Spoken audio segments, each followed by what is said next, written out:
Ecdatlarının kanında, gelecek geçmişleri halkımın hayalında.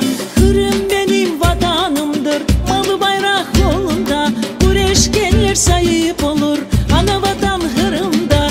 Kırım benim vatanımdır, mavi bayrak kolunda. Güreşkenler sahip olur, ana vatan Kırım'da. Mavi kok gibi mavi, üstünde altın damga. Kırım Tatar bayrağı yelpiresin Kırım'da. Mavi mavi masmavi, üstünde altın damga.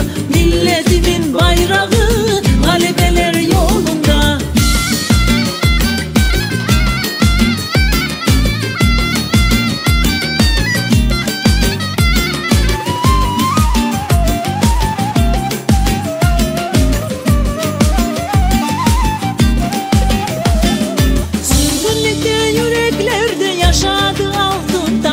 Abdet olduk yelpiredi mavi bayrak Kırım'da.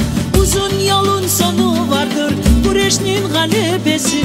Milletimin öz bayrağı, tarihi adetleri. Karadeniz yeşil dağlar mavi bayrakını seçer. Yalı boyu çöl tarafı altın damga ölçer.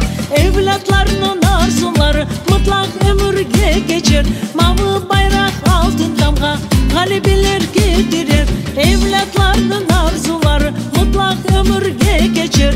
Mavi bayrak altın damga galibeler getirir.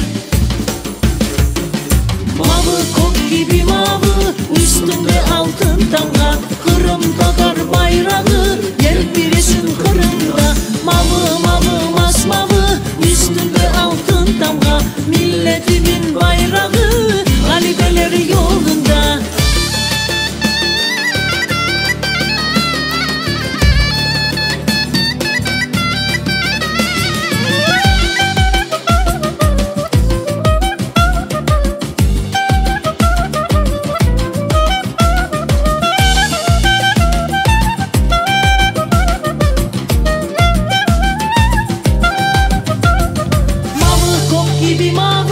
Üstünde altın damga, Kırım Tatar bayrağı yelpiresin Kırım.